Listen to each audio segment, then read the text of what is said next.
মোর সোনার খনি গজলটি গেয়ে দেখান। আজকে আমি দেখাবো আমাদের মহানবীর নামের গজল কতজনে শেয়ার করে।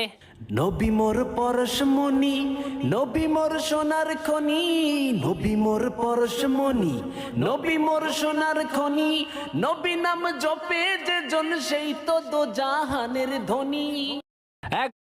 হ্যাঁ মুসলমান, নাচ গানের ভিডিও শেয়ার না করে এই আরবি গজলের ভিডিওটা শেয়ার করেন, অনেক সওয়াব পাবেন। মুহাম্মদ নবীনা বিনুরু হাদিনা মিন মক্কা হাবিবি নূর সাতাআল মাদিনা। বড় ভাই পারলে অজুর দোয়া পড়ে দেখান। আমরা অনেকে আছি অজু করার সময়ের দোয়াটা জানি না, জেনে থাকলেও পড়ি না। আসুন আজকে আমরা সবাই শিখবো, অন্য ভাইকেও শেখাবো। আলহামদুলিল্লাহি আলা দীনিল ইসলাম, আল ইসলাম হাক্কু ওয়াল কুফরু বাতিলুন, ওয়াল ইসলাম